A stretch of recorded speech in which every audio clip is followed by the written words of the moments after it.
मध्य प्रदेश के चुनावी रण में पहले चरण के बाद दूसरे चरण की बारी है। पिछले चरण के मुकाबले ये चरण बेहद ही खास है क्योंकि इस चरण में बीजेपी और कांग्रेस के सामने बड़ी चुनौती खड़ी है।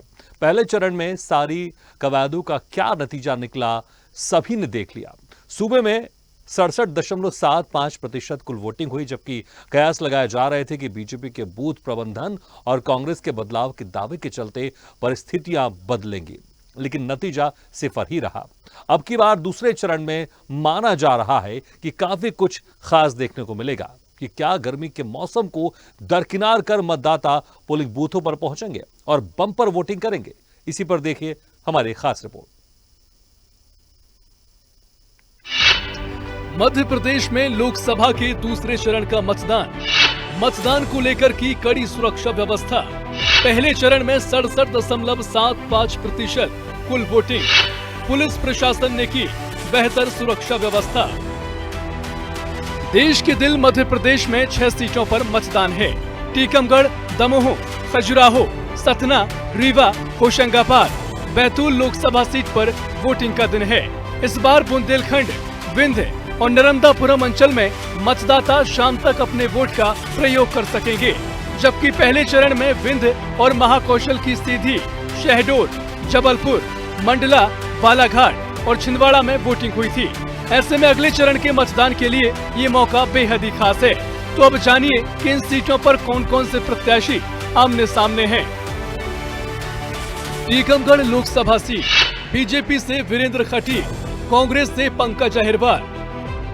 टीकमगढ़ लोकसभा सीट 2008 में अस्तित्व में आई। ये सीट अनुसूचित जाति के उम्मीदवार के लिए आरक्षित है।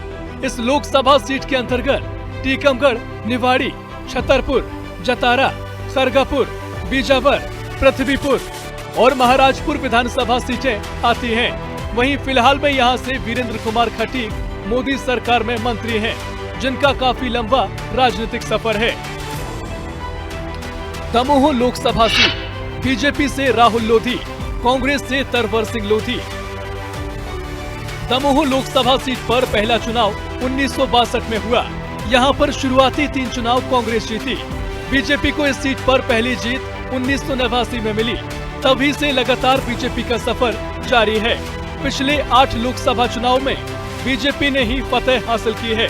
माना जाता है कि ये पूर्व सीएम उमा भारती का गढ़ रहा है, जहां लोधी वोटर्स की भरमार है। इसी के चलते बीजेपी और कांग्रेस ने अब की बार दोनों ही प्रत्याशी लोधी समाज से उतारे हैं। खजुराहो लोकसभा सीट, बीजेपी के वीडी शर्मा, इंडिया गठबंधन का नामांकन हुआ निरस्त।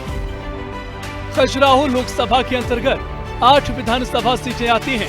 चंदला, गुन्नौर, मुरवारा, राजनगर, पन्ना, बहोरीबंद, पवई, विजय राघवगढ़ सीटें शामिल हैं। विश्व पटल पर खजुराहो पर्यटन स्थल के नाम से जाना जाता है, जहां पर हिंदू और जैन मंदिरों का संग्रह है। फिलहाल में इस सीट पर बीजेपी के वर्तमान प्रत्याशी वीडी शर्मा ही सांसद हैं। वहीं अब की बार इस सीट पर मुकाबला बेहद ही अलग बन पड़ा है, क्योंकि इंडिया गठबंधन की प्रत्याशी मीरा यादव का पर्चा निरस्त हो चुका है। सतना लोकसभा सीट, बीजेपी के गणेश सिंह, कांग्रेस के सिद्धार्थ कुशवाहा। विंध्य इलाके की लोकसभा सीट सतना में सियासी समीकरणों का ताना बाना जातिगत आंकड़ों पर बेहद ही निर्भर करता है।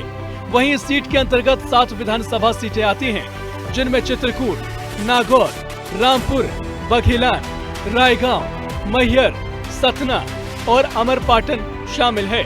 फिलहाल में इस सीट पर बीजेपी के वर्तमान प्रत्याशी गणेश सिंह सांसद हैं। रीवा लोकसभा सीट, बीजेपी से जनार्दन मिश्रा, कांग्रेस से नीलम अभय मिश्रा। रीवा लोकसभा सीट सूबे की सियासत का बड़ा गढ़ रही है। इसके अंतर्गत विधानसभा की 8 सीटें आती हैं, जिनमें सिरमौर, मऊगंज, रीवा, सेमरिया, देवतालाब, गुड़, त्योंथर, मनगवा शामिल है। 2019 के लोकसभा चुनाव में इस सीट पर बीजेपी के जनार्दन मिश्रा ने कांग्रेस के सिद्धार्थ तिवारी को हराया था। वहीं 2014 में बीजेपी के वर्तमान प्रत्याशी जनार्दन मिश्रा ने कांग्रेस के सुंदरलाल तिवारी को मात दी थी। होशंगाबाद लोकसभा सीट, बीजेपी से दर्शन सिंह चौधरी, कांग्रेस से संजय शर्मा। नर्मदा किनारे की होशंगाबाद सीट पर पहला चुनाव 1951 में हुआ। इस चुनाव में कांग्रेस के सैयद अहमद ने निर्दलीय रूप से उम्मीदवार रहे और एचवी कामत को मात दी थी। बीजेपी को इस सीट पर पहली जीत 1989 के चुनाव में मिली। होशंगाबाद लोकसभा सीट के अंतर्गत 8 विधानसभा सीटें आती हैं। नरसिंहपुर, सिवनी मालवा, पिपरिया, तेंदुखेड़ा, होशंगाबाद, उदयपुरा, गाडरवारा, सोहागपुर की विधानसभा सीटें शामिल हैं। इस इलाके के प्रमुख मतदाता किसान हैं, जिसके चलते बीजेपी और कांग्रेस ने उनके बीच पकड़ रखने वाले नेताओं को ही टिकट दिया है।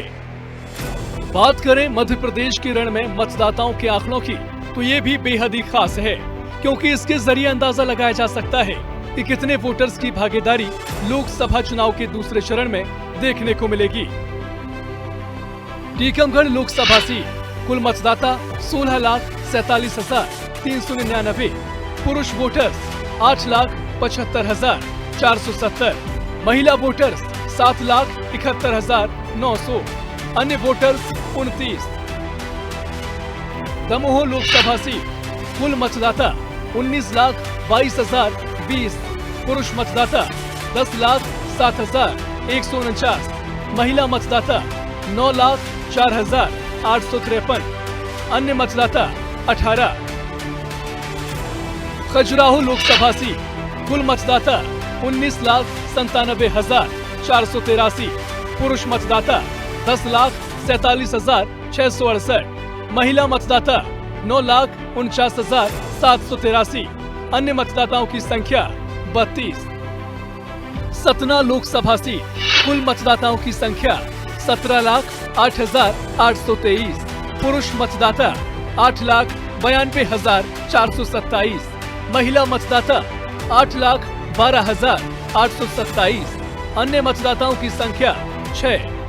रीवा लोकसभा सीट, कुल मतदाता 18,35,110, पुरुष मतदाता 9,58,545, महिला मतदाता 8,76,660।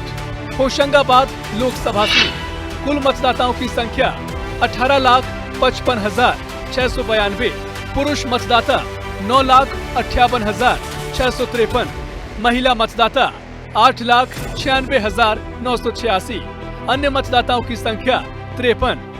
दूसरे चरण की वोटिंग शाम 6 बजे समाप्त हो जाएगी।